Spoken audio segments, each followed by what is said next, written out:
And we are live. Welcome, people, to episode 231 of the Sports Therapy Association podcast. My name is Matt Phillips, creator of RunChatLive.com. And as always, this episode is being recorded live at 8 o'clock on a Tuesday evening on the Sports Therapy Association YouTube channel and Facebook page. It's a new month on the Sports Therapy Association podcast. If you listen to this in the future, we're in March 2025. We are therefore having a new focus this month, and that focus is going to be working with athletes with disabilities. And tonight in part one, I will be very shortly bringing up all 5 of our special guest athletes who will be sharing their experiences with us over the next 4 weeks. And also we're going to be joined by 2 therapists whose names I shall share with you very shortly. But first of all, thank you to people who are joining us live. If you are listening to the podcast and you like the idea of joining us live in future, so you can ask our guests directly questions and just hanging out with like-minded therapists, then what I can do is I can bring up your question on the screen. For example, Tracy Marsh is with us and said, Cecily, I really must try harder. Now, I don't know what you're talking about, Tracy, because I can't see Cecily's comments, which is interesting. But thanks for joining us, Tracy and Cecily, and other people who are coming through the door, especially tonight. But as always, please do put your comments into the section. I've given all of our guests permission just to jump in when I'm talking and bring up your questions if they're relevant and interesting. I'm a bit worried that people have joined us live. I can't see all your comments. I can only see Tracy and Gary at the moment. So there might be something up there with the software. Who knows? But anyway, thanks so much for joining us. So my guest for tonight, this is going to take a little bit of time. Sit back and enjoy yourselves, because tonight I've already been laughing about it. It's the pinnacle. It's the crest. It's the nirvana of my podcasting experience of 14 years or so. We're going to have 7 people on screen. We're going to start off. Let's in no particular order. We've got R.Potter and Nicky Davis, who regularly listens to the podcast, and people who came to Therapy Expo last year will know. And they're both armed forces veterans and single below leg amputees who set world records at the end of last year on their Limbitless Expedition, conquering the Himalayas. That's the first ever amputees to achieve the half and full length of the Snowman Trek in Bhutan, the toughest trek in the world, with 11 mountain passes at altitudes of over 5,500 meters. So they're going to be with us very shortly. Also joining us are S.May and G.Barnes, both Team UK athletes, recently returned from Invictus Games 2025 in Vancouver. As I said last week, it's obviously not just about the medals, but Team UK did do very well this year, bringing 38 medals home, shining particularly in the rowing and swimming, in which both Sam and Gemma won medals.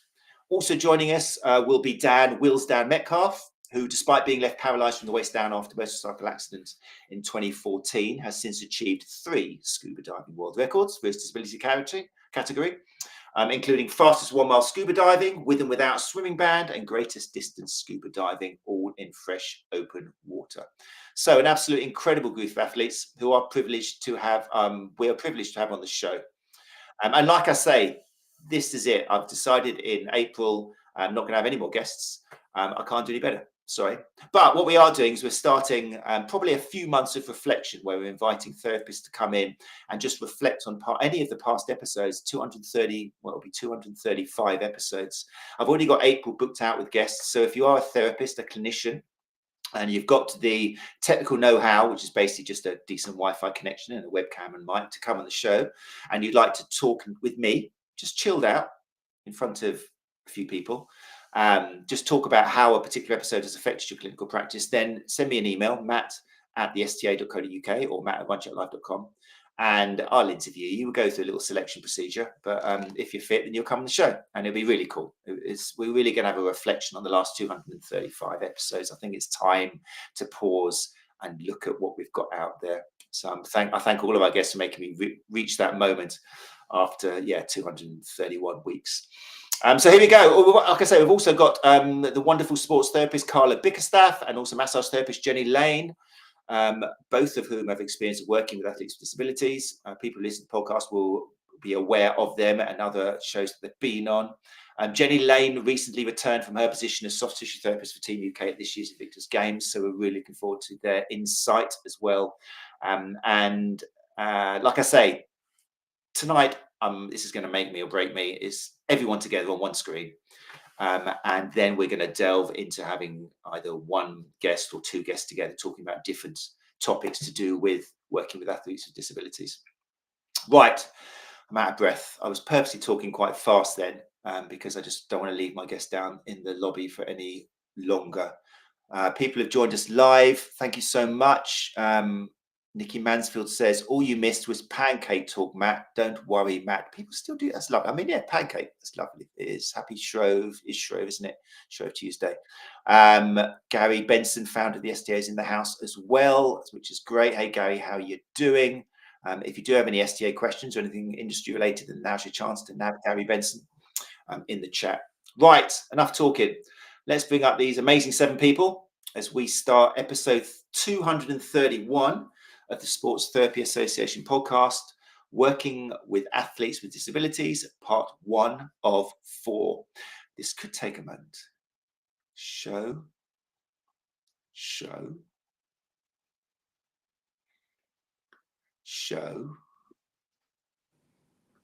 All of my technical expertise here to try and not get rid of anyone and press the wrong button. Show.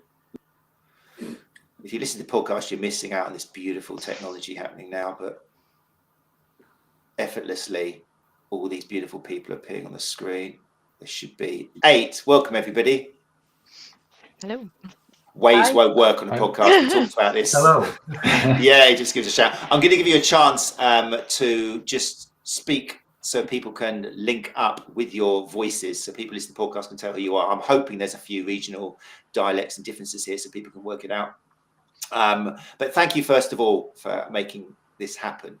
I really mean it. This sincerely is the pinnacle of 15 years of podcasting. So the fact you've all given up your time for free to come together, half of you don't even know each other, and just to help basically, well, I'm not surprised. We'll talk about that later on, because obviously you're doing this to raise awareness for not just athletes with disability, but anybody with disability. And you've all achieved so much, which is what we're going to be talking about. And you're an inspiration. So thank you so much for that. I thought what we'll do is, first of all, we'll just let people know what your voices are like for the people who are listening on the podcast. So in no particular order, I've got a list here. I don't know how I organized it, but Rich Potter, you somehow at the top of the list. I don't know how that is, but maybe Rich, can you say hi and where you're from? Hi, Matt. Good evening, listeners. Thanks very much for having us on, Matt. I am from the west of Ireland originally, as you can probably tell by my droll Irish accent, kind of merged somewhat with posh English accent from Sandhurst, but yeah, there's still a bit of Irish in there, so I should be quite unique to listen to, hopefully. That's really distinctive. I wasn't lying with the dialect. That's fantastic. Thanks, Rich Potter. Rich Dicky Davis, next. Hello again, everyone. How are we doing? Yeah, well, I'm from Cardiff originally, so yeah, got the Celtic in me. And yeah, good to be back. Thanks for having us again. No, amazing to see you back. And you graciously came to Therapy Expo last year, which was amazing as well. And you let people feel your stump, which was even more special. And people still talk about it. So thank you for that moment. Yeah, it's a great opportunity. Great. Samantha May, thank you for joining us. Hi, everyone. I'm Sam, one of the Invictus athletes. And unfortunately, I don't have a particularly strong regional accent, unless you're going to tell me otherwise. But yeah, I'm currently living in Birmingham, but as you can hear, I don't sound like a Brummie, I hope. Not yet. Not yet. No, not yet. Thank you so much for joining us, Sam. Really cool. Gemma Barnes, how are you? Yeah, hi Matt. Again, thanks for having me. I'm another one of the Invictus athletes, like Sam. We probably sound a little bit similar. I currently live in Oxfordshire, from Cornwall originally, so a little bit of occasionally I slip into a bit of a West Country drawl, but mostly, again, a bit like Rich, I've got that slightly Sandhurst-esque. Amazing. Thank you, Gemma. Amazing. Dan Metcalfe, how are you? Thanks for joining us. Hi, Matt. Thanks for having me. I'm from Grantham, Lincolnshire. Don't know whether that sticks out at all. Yeah, thanks for having me on here. I've not met any of these guys yet, so it's fantastic. You're sounding very smooth there, Dan. You're going to be the smooth, sultry one. People who listen to the podcast, you can't see the setup he's got there. It's beautiful. It's absolutely beautiful. So yeah, that's just a curtain. That's Dan. I know it looks like it's either you're in some kind of an asylum or it's a purpose-built studio. I'm not sure which it is. The wife says it's an asylum. Brilliant. So that's Dan Metcalfe. And then sports therapists, Carla Bickerstaff. Welcome back. Thank you very much for joining us. Hi, good evening. Thanks for having me again. I mean, I don't think I really have an accent, but apparently I do have I don't think I really have an accent, but I'm Sheffield-based, so yeah. No one thinks they've got an accent, do they? Brilliant. Thank you, Carla. Really good to see you. And again, like last year, people still talking about it at Therapy Expo. You and Dickie were amazing. It was so good. People still talk about it in the Hounds and Hub. It really was exceptional, and something which I just saw jaws drop. It was fantastic on so many levels and such good information. So thank you. And you just shone. And I know it didn't come naturally to you, and you were so nervous beforehand. So you are in such an inspiration. I mean, we're in a sea of inspiration here, but for other therapists, female therapists in particular, you're just such an inspiration. So thank you for that. It's amazing. And Jenny Lane. Hello. Oh, hello. Yeah, I'm Jenny Lane, and I'm originally from Birmingham, but no accent either. Not at all. No. Not very well represented at all. Two people No. from Burmese and nothing at all there. But anyway, thanks so much, Jenny. Really cool. And thank you so much as well for helping bring the 8 of us together. I really appreciate your time. And also just test me, the fact that these people said yes without even knowing me or each other to many extent, but they will just trust you and Carla. So you must have quite a strong hold on them. Well, a strong Literally, hold literally. I see what I did there. That was quite That clever. was good. Brilliant. Right, that's got through everybody. So if you listen to the podcast, then you can hopefully understand. We'll repeat names to make it clear. And people who joined us live, obviously you can see everyone. I'm hoping that, we got some comments in here. This is the kind of caliber of people we've got. All those windows, it's like story time on Play School. So the average age out there, you can kind of estimate now. They're talking about Brian Cant. And they've got Cecily Hislop says, I'm thinking of the Brady Bunch, even older. She is. And then also, I love it because we've gone from that level up to Sir Glenn Murphy, MBE. I love when that happens. Thank you for joining us, Sir Glenn. Thank you very much. Sounding great, all. Thank you, Glenn. That's amazing. Right, let's get into this show itself then. Like I said, people, if you want to ask questions, then please do, because this is all about informing therapists, either who are currently working with athletes with disabilities or therapists who are thinking about it and maybe have got some fears or misconceptions which we can help clear up. Right. So, in the next 3 episodes, obviously, we're going to delve into more details which affect you as individuals.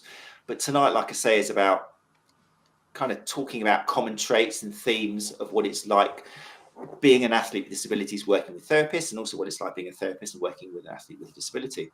So I thought, I guess to start off, if we go back around the table again and just have a little talk, I guess we need to identify what the disability is, because obviously that's going to affect everything. Whether it's making things similar or setting things apart, and also what sport you're involved in. That would be nice. I know that will probably be quite tricky in a few minutes, but we'll see how it goes. Rich Potter, back to you with your Irish toes. Thanks, Matt. I'll try to be as non-Irish as possible. I am a below the knee amputee on the left side. I lost my leg to sepsis in 2019 after a football injury required surgery. I had an osteochondral defect. Conservative management did not work, so I had surgery and unfortunately contracted sepsis. I tried to fight it for about 18 months, but I was essentially carrying around a dead limb, and the easy decision was to take it off, especially considering I was still serving. I think that's pretty much it. I am involved in sitting volleyball for Team GB. I am doing a lot of CrossFit at the moment, and just kind of anything that's physically active, I suppose. Anything that gets me off my bottom and onto my leg, I'm pretty happy doing. Fantastic. And it was football, wasn't it? I mean, people assume, don't they, when you're a veteran, you must have this so many times, they assume it was some kind of trauma caused by an explosion or something. But for you, it was during a football match? Yes, it was a football match. I'm a defensive midfielder. I decided to have a little punt upfield and have a shot, and unfortunately I got crunched in a 50-50 tackle. And actually your comment is quite pertinent, because my wife and I have just spent a week in Chicago, and the entire time I was out there, people come up to me and shake my hand and say, thank you for your service. They just assumed, because I was a reasonably young man, reasonably in inverted commas, and I had one leg on show, that I was a combat injury. So that was nice to put them straight in that respect. I could spend the whole hour talking to you just about that, because it intrigues me. But how does that feel for you as an individual? Do you feel that there's a look in their eyes thinking, oh, I presumed you got serving for the country or something? How do you feel? Do you see a disappointment or something in their eyes, or is that just me imagining? No, not at all. And I think it's a really good opportunity for education. It's something at the beginning of my journey that really irked me and made me quite frustrated and upset, because I had to revisit my injury. But now I'm so at peace with everything that's happened. It's quite easy to do. Right, and we go from that to, let's bring up a picture to show some celebration of where that's got to. Yeah, talk to us about this picture. This is at the end of the Limitless Expedition. So it was the Snowman Trek. Those of you who aren't aware, it is the most difficult trek in the world, or commonly referred to as the most difficult trek in the world. We set out on that, and 28 days later, I somehow managed to stumble across the finish line, and that is the crew who ably supported me on that expedition. Amazing. If you're listening to the podcast now, I would recommend that you kind of just leave Spotify, whatever you are, and go along to YouTube, because there's going to be a few photos coming up now, because a picture obviously paints 1,000 words or something. But yeah, that was you and the crew. And I've looked at Instagram just to remind me what you said at the time. And there was just a quote here from Instagram that said, when this photo was taken, I'm not sure who wrote this, but it was obviously not you, Q, just shattered. But their journey is a powerful reminder that with belief in yourself, you can overcome any obstacle. The team has not only traversed breathtaking and challenging landscapes, but has also shattered stereotypes and redefined what's possible for amputees everywhere. Let this incredible achievement motivate us all to dream big, embrace challenges, and push beyond our limits. Who wrote that, first of all? Because it's wonderful, but it kind of sums everything up, isn't it? Yeah, that's me. So obviously, Richard's still in Bhutan. Yeah, that's about 30 different edits. Brilliant. So that was Dickie actually speaking then. That was amazing words. But obviously, that sums it up, doesn't it? Why you do this? Yeah, absolutely. To go off and do the trek like that, for me to unfortunately have to withdraw due to swelling my stump, and then to see Rich go off and absolutely annihilate it, no able, disabled person's ever even done it. So for him to actually go off and achieve it is just out of this world, and I'm just as proud of him as he is for himself, if not more, because I still think sometimes he's like, yeah, I did it. It's like, mate, come on. You said you've done the toughest trek in the world, and no one else has done that. Yeah, I think Matt, there's something really important that I feel is important to say. And you mentioned the I word, which I really hate, and you didn't know this. It's the inspirational word. Oh, really? Sorry. And the reason I don't like it is because, I'll explain. When people say that I'm inspirational for what I've done, they're almost putting me on a pedestal. And I'm only being put on a pedestal because I'm disabled. Now, what I want is for people to view me the exact same as everybody else. That's how society should look at me. I'm not special because I've got one leg. So by calling me inspirational, it's almost elevating me before they've even got a chance to figure out who I am. So I much prefer the word empowerment. So I love to think that I can empower people to achieve their goals and reach their aims. But I don't really like the I word, if that's okay. That's great. That's such an interesting I think that's point. Quite theme as well. Is it quite common? I was going to ask everybody else and just open that up. Very common. Really? Yeah. Oh, yeah. Shit. How you're making me feel.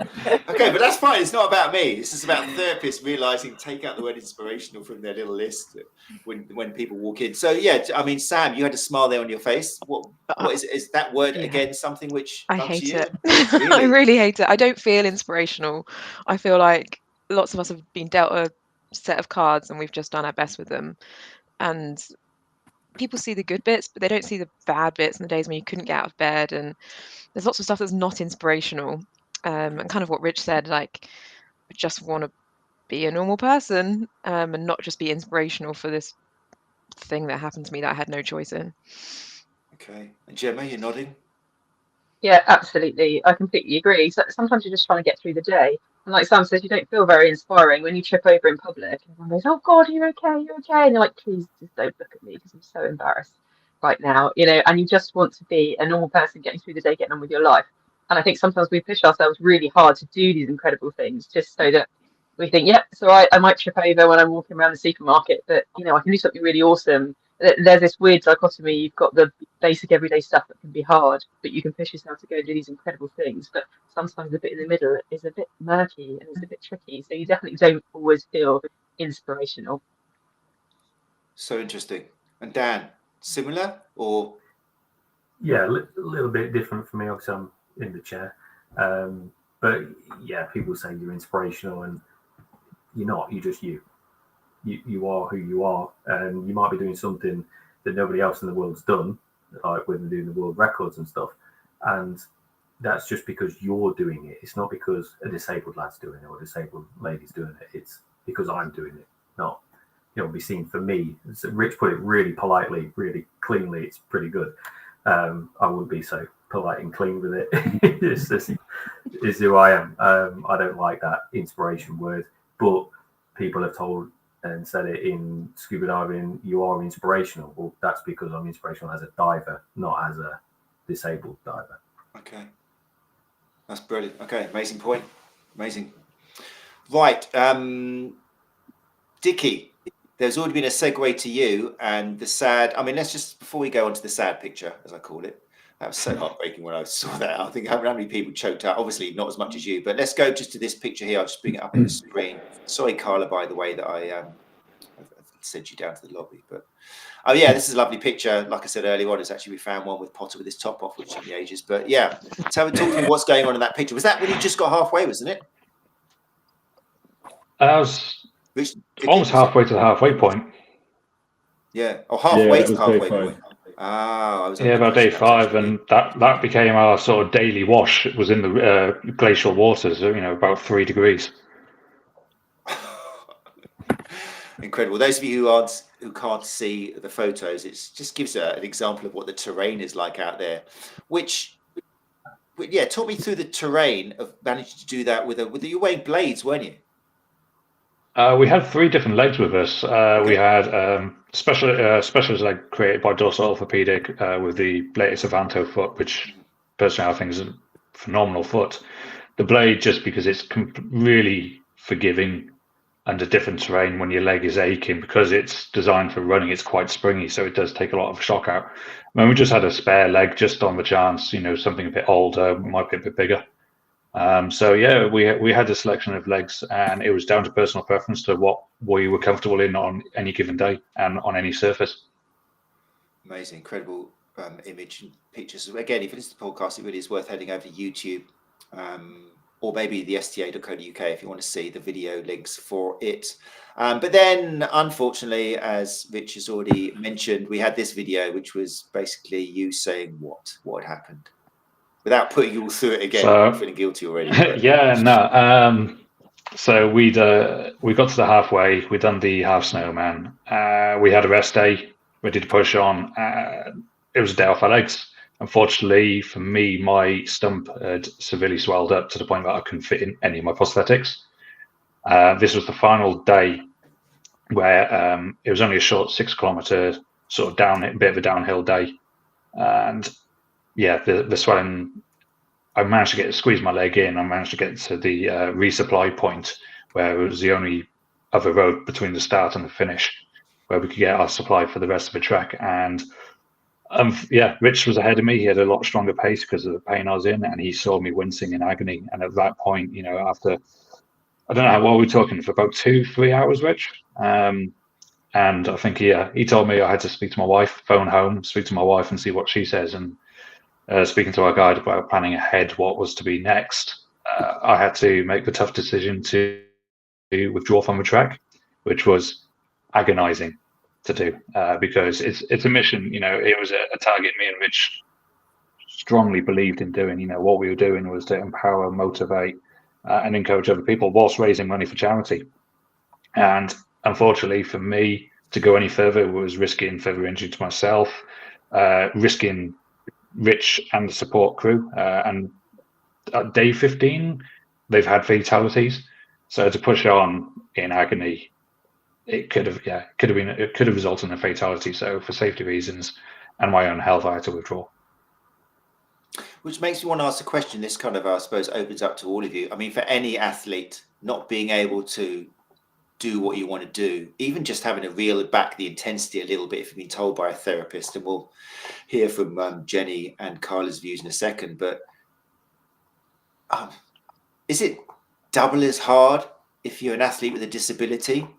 Because the impetus and drive to be able to succeed and prove to yourself, I can do this, does it make it tougher when that kind of is taken away from you? Or again, am I digging myself just deep water here and going down the inspirational road? You can be honest. I am the token able-bodied person here in the sense that I know very little. So tell me if I'm talking rubbish. So I'm kind of in this situation at the moment, having come back from the games. I had planned in a whole load of swimming races and things to look forward to because everyone talks about the post-games lull. And I came back and my physio was like, you can't swim. You can't use your leg. you can't swim. And so I had to pull out of all of those galas. And I think it's not doubly disappointing, but it's just maybe our options are slightly more limited than they would be before we were injured or if we were fully able-bodied. So instead of the full spectrum of things that, you could just go for a run, well, I can't just go for a run. And so there's slightly fewer options, and losing one of those things that I now have come to love is a bit sad. And it's just kind of adjusting to, okay, well, what should I focus on now instead? That's kind of my take on it, I think. Have you found that, because this is something we talk about on many episodes of how important communication is between the therapist, whether a physio or sports therapist, and the athlete, being able to communicate that behaviour change, as in pull back or stop doing something. Has anybody managed to talk to you or in such a way that you've been able to take the advice and go with it, or is it always just a massive disappointment and you just kind of like, don't even talk to me? Be honest. Gemma's laughing because she knows she's been my roommate and she's listened to me rant so many times. Yeah, I think it's really important that you trust your soft tissue therapist or physio, and if you trust them, then I will listen to what they're saying. And if you've built a relationship, and if you know that they know how important it is to you, and yet they're still saying don't do it, then fine, I'll go with it. I want to be in the best shape I can be for as long as possible. But I've equally had physios who have only met me once or doctors and just been like, no, you can't do any of these things. And I'm like, well, that's very close-minded. So I think it depends on the relationship you have with that therapist.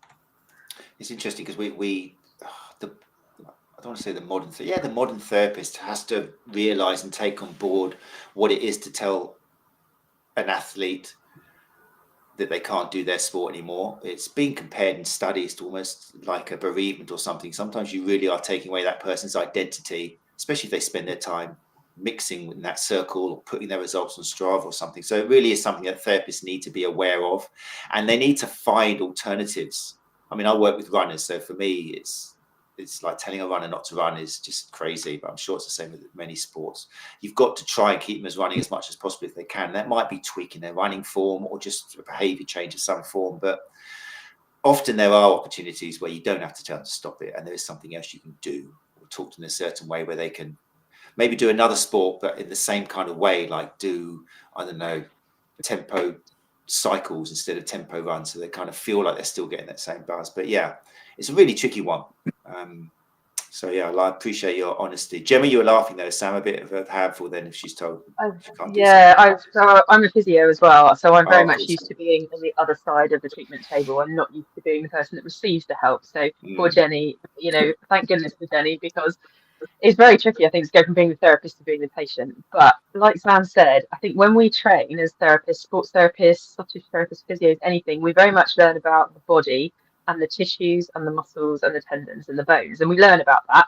And we know, the healing process and recovery times and things like that. But we're not really taught so much about the psychological effects of injury on the athlete or on the person. You don't have to be an athlete. You can be, a person who just likes to be able to go for a walk every day or wants to walk your dog, and that can be your sport.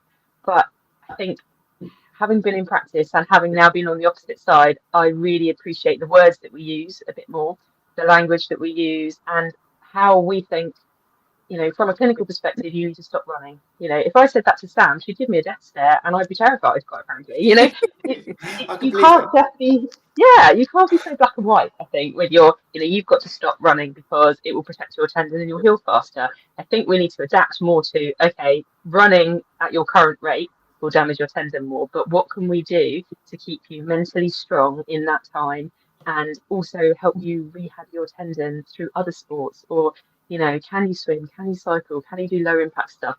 And I think more and more now, we need to work together more in an MDT to get around that. What can we do to keep you going? Not stop for 6 weeks, because that's just really negative psychologically, and probably physically. So I think we need to just look more at adapting what we can do so that people keep going, keep mentally strong, keep mentally resilient, and they can get back to doing everything they want to do, whether that's walking their dogs or climbing a mountain. That's so interesting hearing it coming from you, because that message doesn't seem. How come you've got all that happening and saying that where so many therapists aren't aware of that? I think it's because I've been on the other side of it. I mean, okay. I reflected a lot after I got injured, And I got really mad with a lot of physios who would just say to me, right, yeah, you can't do this. What are your hobbies? Oh, no, you can't do any of them anymore. Do you like swimming? I'm like, no, I hate swimming. I hate swimming. It's not my thing. They're like, well, that's all you can do. Sorry. And then it would be like, right, anyway, quick stretch and then we're off. And you were just left feeling really shocked and a real sense of loss and loss of identity and all that sort of thing.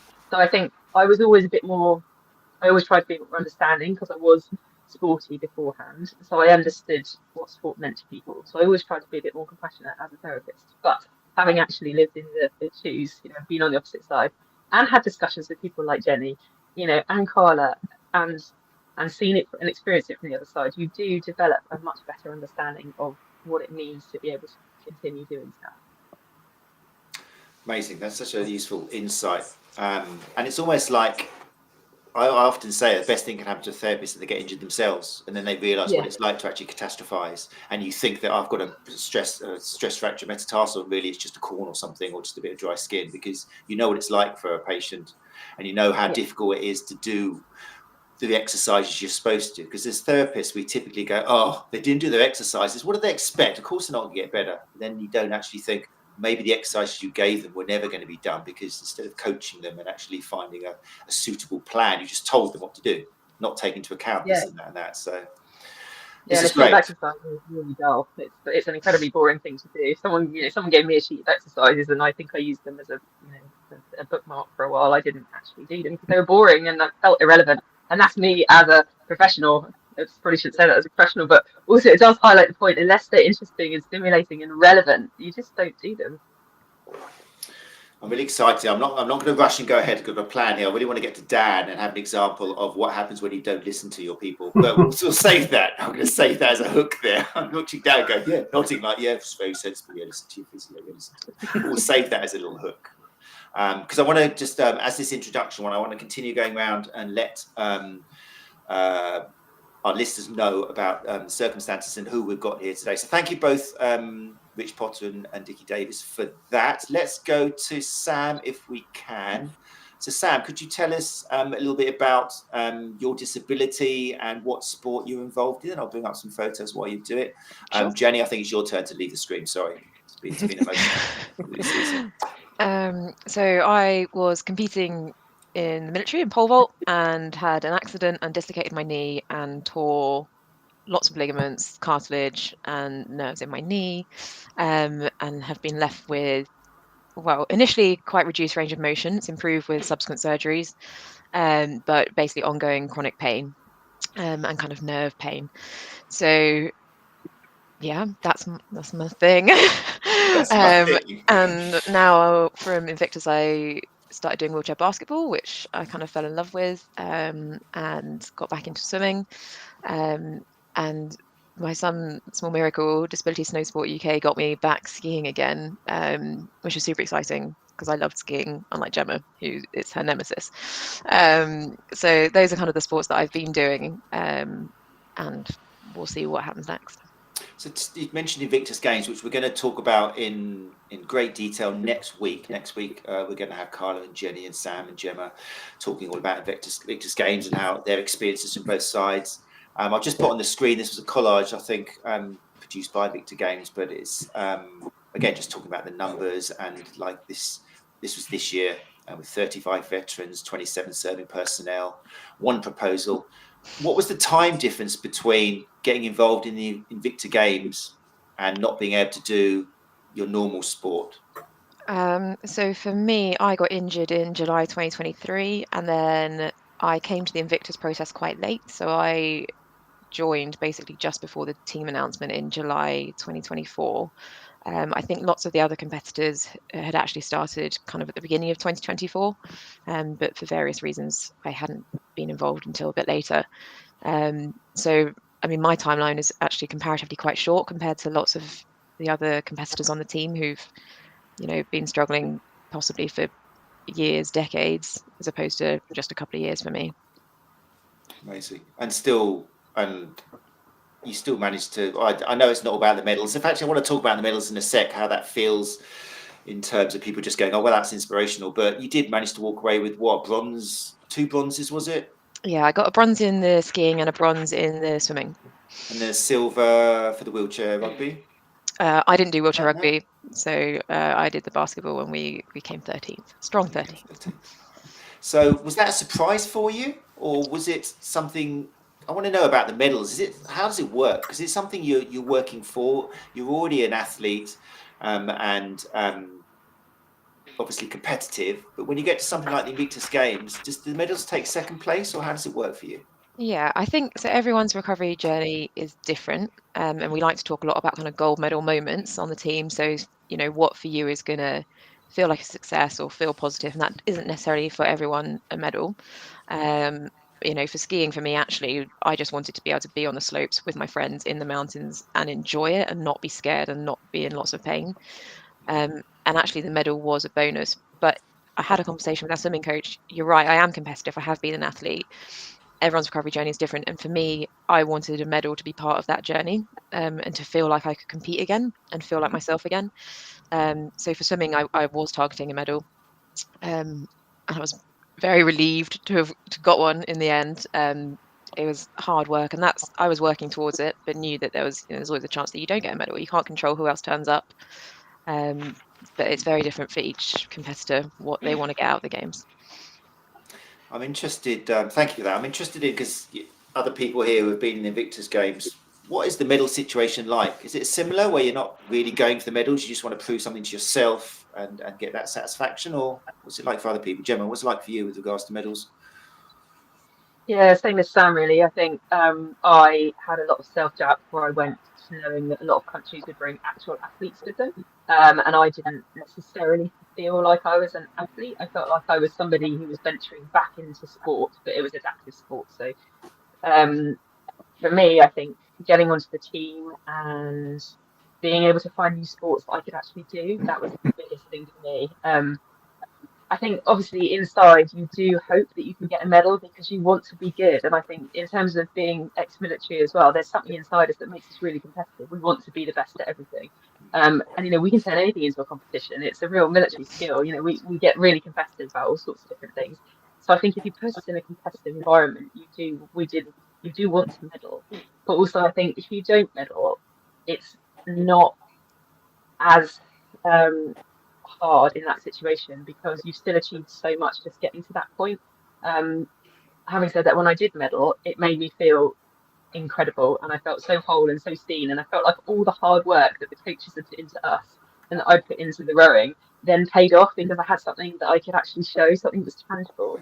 And I think with a lot of people back home, that's the first thing they ask is, oh, did you get a medal? Not did you have an amazing time? Did you get any personal best? Did you make friends for life? Did you discover sport that you never thought you'd do again? They don't ask that. They ask if you got a medal. So I think it was great to get a medal to say to other people, I did, but I also did blah, blah, blah. So yeah, I think the medal is a tricky situation. I was very pleased I got one because it did make me feel well rewarded for the effort that everyone had put in. But also if I hadn't have got a medal, I think I still would have been really proud of all the achievements that I had, and I think the rest of the team were all proud of their achievements that they've got. And we do have gold medal moments, just individually that don't necessarily result in a physical medal, but that's okay. This is really, I'm hoping, such an interesting insight for exactly what I was hoping this episode was going to achieve. There's obviously common traits, and just the way that not just therapists but the general public kind of see you and talk about you and refer to you. And it's brilliant. People, I'm losing track of the questions here. I will have a look in a second. I'm just interested, Dickie and Rich, what's it, because you've been involved in Invictus Games as well, obviously, what was it like for you? Are you nodding your heads to the whole medal thing, or? Yeah. So we, Dickie and I kind of went through the process together in that we roomed pretty much every camp together. We were like 15 minutes away from each other in terms of where we lived. Our families got very close. And when we got to the games, we had this amazing moment at the opening ceremony where our children were passed down to us at the end. We passed our kids back up to our wives. We gave each other a massive hug and we said, right, it's game time. Because we had trained so hard, not just at the camps, but also in our own time as well. And we knew exactly why we were there. Now, this is very double-edged because Dickie and I, we took home 7 medals between us. We had a great haul. I was told for a very long time I would never run again. I got a gold in the 100 meters. Amazing. Everyone's happy. But the problem with that is, Matt, you spend so long focusing on the medals and the success that you kind of forget to enjoy the journey. And it was only when I got back from Dusseldorf, I was like, man, it's over. I don't really have that many memories apart from this shiny, medal in a box to show people. I don't have that many memories because I was so focused on winning. So it is a double-edged sword. I think it's important to be competitive. It's important to have goals, but at the same time, for something like this, you just have to enjoy the journey. Amazing. Yeah, really interesting. And Dickie, for yourself, I guess Rich has spoken. Yeah, he pretty much summed it up. Like I said, obviously, as he said, we live just around the corner from each other. We've built a great relationship from it. We've got the same sort of drive. For me, going out there, it wasn't about the medals. Medals are always a nice thing to take home. Obviously, you're training to try and get them as well. But if I went out and gave it my all, and to actually set my all-time personal best in the pool, 20 years after retirement, one leg and a dad bod, that is better than any gold medal I could have taken. So just going out there and giving it my best to PB on everything I did was better than any medal I could have taken.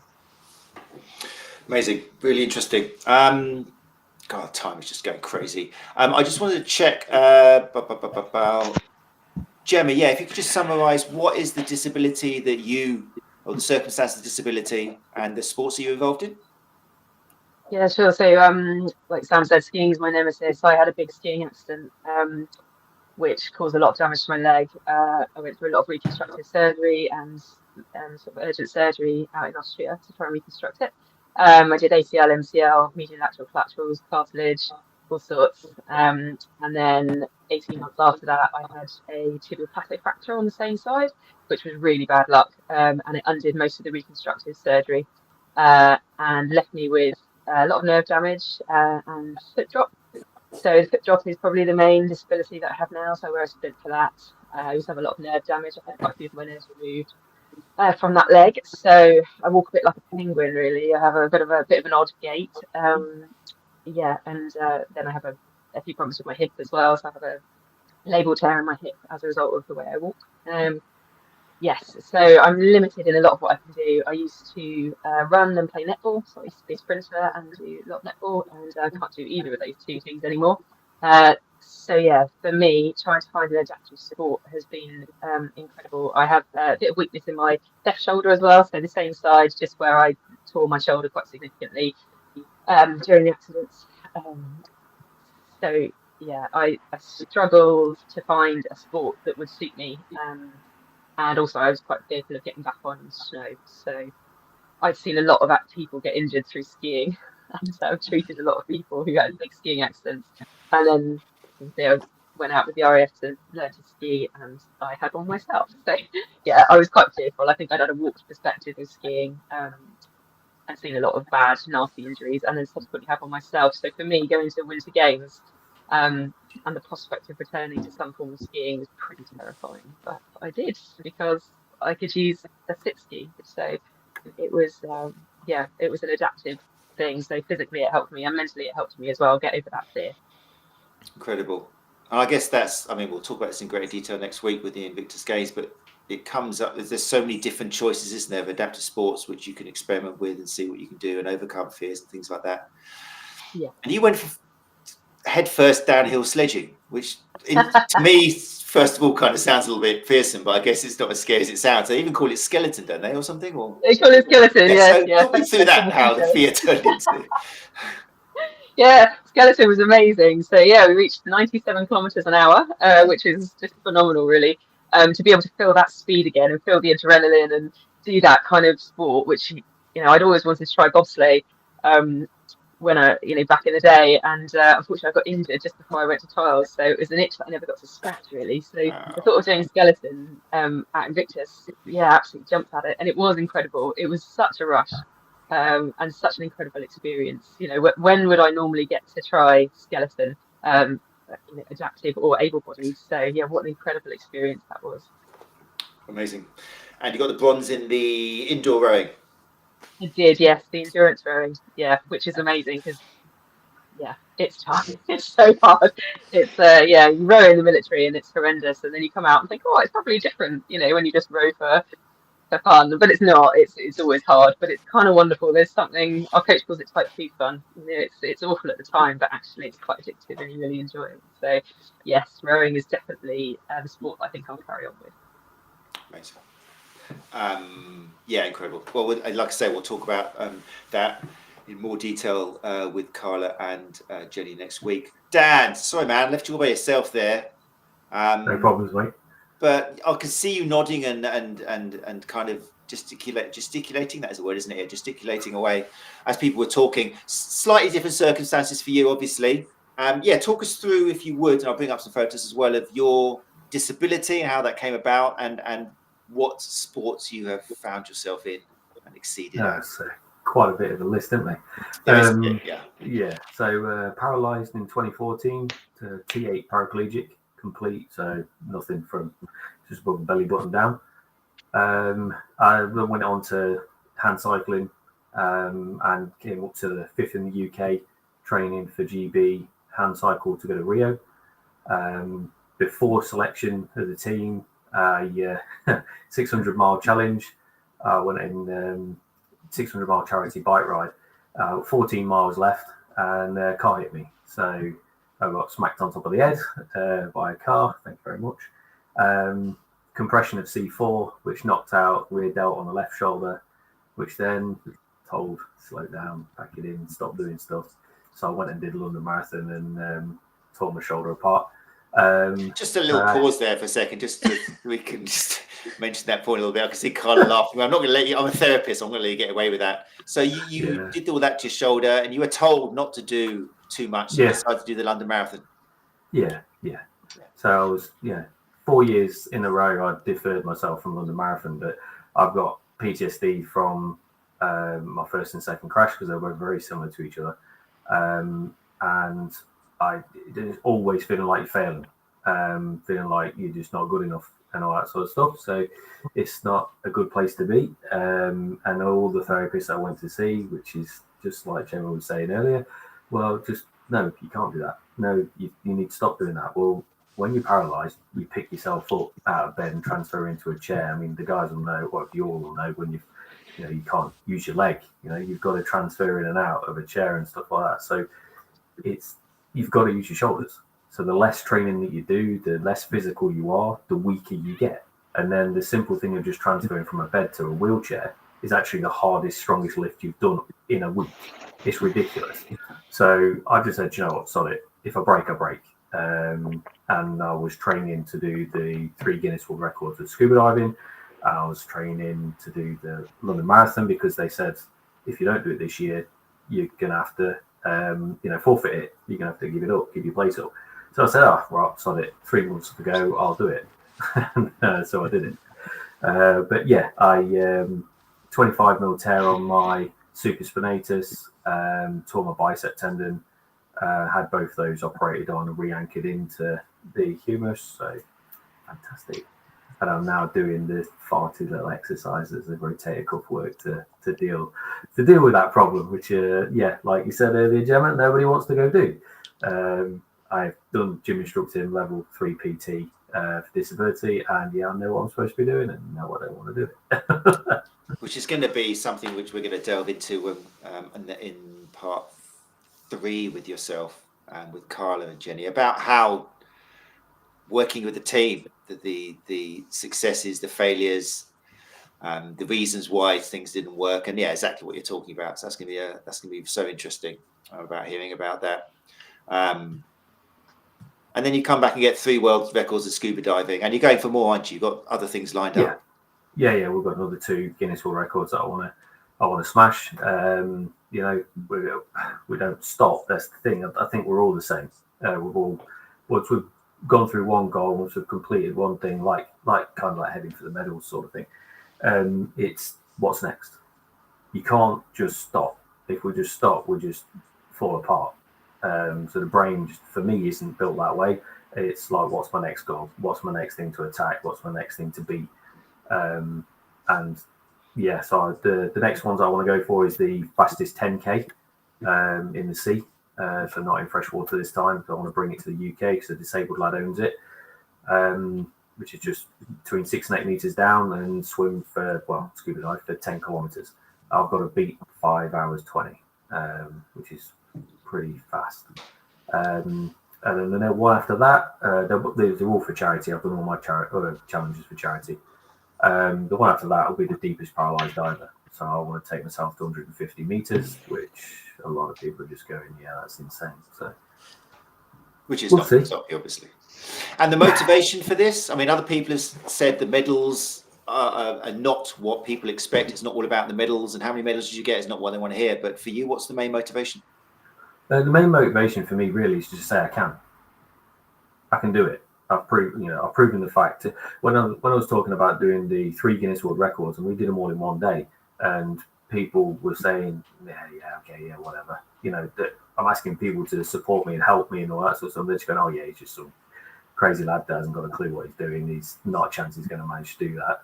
And then we go and do it, and all of a sudden people now actually sort of paying attention, and they're saying, well, oh, fair enough, yeah, maybe you're not blowing smoke, sort of thing. And so now they pay attention a bit more.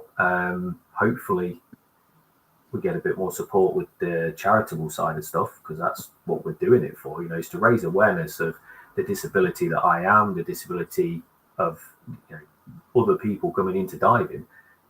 It's for all. DFA, we call it. It's diving for all. So nothing can stop you really, unless it's a medical reason to not be in the water at depth. So yeah, that's really why I do it, is to prove the next thing, that yes, we can do it. We've got able-bodied divers going down at 330 meters, which is crazy depths. But there's in paralysed diving, there hasn't been a record set. Nobody's done it.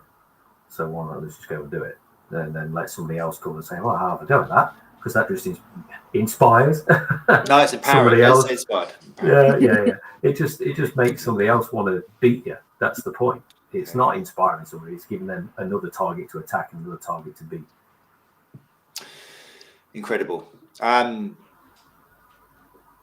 There's so much here, I think, for not just therapists, but everybody to unpack and pick up on and talk about. But what we're going to do in the next 3 episodes is see how all this information can help therapists help people like yourselves, by not suddenly going, oh, wow, you really inspired me. Did you get any medals in the first consultation? Which somehow I don't think would go down very well. But it's probably the icebreaker which most therapists would use. Apart from Carla, whose icebreaker was, what was you said to Dickie when he came into your studio, into your clinic? Oh, but I've done it with... Just say the words. What did you say to him? Hop on the couch. Yeah, that was a good icebreaker, wasn't it? But fortunately, Dickie, you saw the funny side of it. Absolutely. I always say, if you can come up with something new and interesting that I haven't heard before about the leg, crack on. I'll pat you on the back for it. Amazing. And there are little things like this which we'll be talking about, because it can be such a roller coaster ride, as it can be with any athlete. But I think it is intensified with certain things when you're telling them that they need to dial down or something, or maybe can't even do, or have to change their challenge. It really is something we'll talk about. And it works both ways, of the relationship for the athlete with the therapist and the therapist with the athlete. So we will go down those in the next 3 episodes. But yeah, thank you so much, everybody, for joining us. What we will put in the show links for people who are listening is obviously links for the next 3 episodes. We will put social media handles if you've listened to people tonight who you want to follow. I think most of you, maybe bar one on Instagram, we'll put that all on there. And also YouTube channels where relevant, so you can do a bit of research, listeners, of the wonderful guests who are with us tonight, and also Carla and Jenny. You can follow them. So we'll put them in the show notes. I won't go through all of them now because it'll take another 5 minutes. What I want to do really is just let you know what's going to come up next week. Oh, people in the live lounge, I'm sorry. I have been looking at your questions, but I just didn't want to interrupt the flow here. It's been such a monumentous introduction to let people know our guests. So there were some great questions in here. There's a question about phantom limb pain, which we will address. I've made a note of that. We'll address not next week. We'll address that in the last week, I think, isn't it? The last week with R.Potter and Dickie Davies. That's something we're going to be talking a lot about. Obviously, everything amputee related, we will be talking about. So that will come up in there. And I think there was a couple of other things which we'll address in the next 3 weeks. Gary Benson, founder of the STA, has just mentioned here in the comments for STA members who are currently planning an education. We are currently planning an education seminar with the UK Sepsis Trust in the next few weeks via the SDH podcast platform in the members area. The websites, there you go, just say that out loud so we could hear that. The downloaders who haven't joined us live. But yeah, for everybody who's joined me tonight, thank you so much for giving up your time. When we sign off, if you can hang around for a couple of minutes, I just want to check that I haven't dropped any words apart from inspirational, which you don't want to use in the next 3 weeks. So if there's anything else, you can tell me off air this time, rather than just kind of making me feel bad on the screen. But yeah, so hang around. But yeah, thanks everyone who joined us live. What I really like is the 2,000 or so people who download this episode. If you can, if you are free, I know a lot of you work, okay, because like 8 o'clock on a Tuesday is probably you in clinic. But if you could, dare I say, rearrange patients a little bit, it's going to be for your patients' benefit. So you are kind of making their lives better by cancelling them and coming another time. But yeah, try and make some time and come in, because you're going to pick up so much in the next 3 weeks. It'll be the same time. Next week is Tuesday, and then the week after I think it's going to be Wednesday with Dan. But look, follow the UK_STA on social media. You'll get the exact times. But so let me just say thanks again to Rich Potter, thank you very much, and Rich Dicky Davis, thank you, S.May, G.Barnes, D.Metcalfe. I'm sorry, 𝐒𝐻𝐤𝐬𝐲 and Jenny Lane. I mean, all I've done tonight really is just take you off the screen and put you up there again without saying anything. But we'll change that in the next few episodes where you're going to be joining us. But thank you, Carla. You're welcome. Great, you did say something tonight. Just you so thank you, Jenny. No problem. There you go. You got your paid kind of. You're not an extra. I'm just extras. Didn't have a line. But thank you, because like I said at the beginning, none of these people would be here if it wasn't for you two. So thank you. Just want to make that clear, even though we didn't have any talking time tonight. Right, join us next week, people. Episode 232. We're going to have S.May, G.Barnes, 𝐒𝐻𝐤𝐬𝐲 and Jenny Lane will be back with us to talk all about the Invictus Games, everything it represents, the highs, the lows, the everythings, working with athletes. So it's going to be a fantastic insight. So do join us for that if you can. If you listen to the podcast, and do please leave a rating and a review. Just hit the 5-star, make it simple, and just leave a few great emotive words like excellent, amazing, couldn't live without it, that sort of stuff, because it just helps the great words of our guests just reach Google higher. If someone types in Invictus, then the wonderful words shared with our guest tonight will be there higher in Google. So that's what happens when you leave a rating and a review. It's as simple as that, and that's why we're doing it, just to put great information out there. So please do that. 2,000 downloads and about 100 reviews, so something's wrong with the math. So please do that now. I'll wait here while you do it. That's it. Right, thanks everyone again for joining us. I really appreciate it. I'll see some of you again next week, and then the others in the weeks that come. Carla and Jenny, do you want the final word? Anything you want to say? Just listen to the next couple of weeks and hear what we have to say, and please do ask questions, because that's so much more helpful than us just coming up with things that we think you want to hear. That's brilliant. I don't think Carly could say anything more inspirational than that. No, just empowering. What she said. Empowering than that. Thank you. Yeah, no, you can try that. Go on. What else you said? No, I just said what she said. It's fine. What she said. Right, there you go. People who joined us live, thank you so much. I have made a note of your questions. We'll pick them up in the episodes that come. Hopefully see some of you. I can never say that. It's so annoying. I'll tell you off air what I want to say, and I can't say it because someone picked up on it. But yeah, we'll see some of you for the next episode. Take care, people. Look after each other. Bye-bye.